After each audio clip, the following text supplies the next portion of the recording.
السلام عليكم ورحمة الله تعالى وبركاته لما نقيات يوتيوب من سلامي عشركن wuxuu ku saabsan yahay sideen ula soo degi lahayn barnaamij naga caawinaya sida Google Play Store waxaan laga helin oo lacag kuu soo dejinayo kaas la dhaho Abattoir kaasoo ka caawinayo inaad si fariya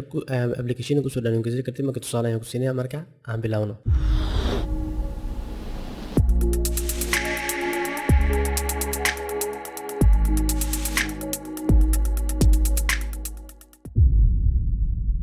marka linkiga kasoo download description ayaad ka helaysaa kadibna browserka ayaa furaysaa m.abattoir.com ayaa la browserka website-kooda kadibna install apps ayaa leedahay kadibna download ayaad ku sameynaysaa si aad ugu soo download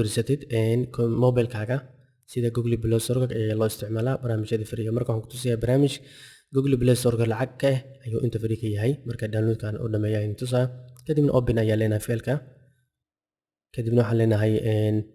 install ayaan leenahay kadibna sidii caadiga loogu shubo ayaad ugu shubaysaa next ayaad raacaysaa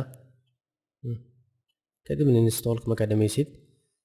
barnaamijka ayaan open leenahay kadib next ayaan leenahay sida noogu shaqeeyo kadib marka ku shaqeeyo aad next dhameysid kadib searching ayaa waxa ku qoraysaa MX Player Pro aan ku qoraynaa kaasoo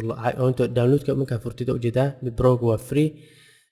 marka Google Play Store ka fiirin waxaan arki doontaa in uu lacag ka yahay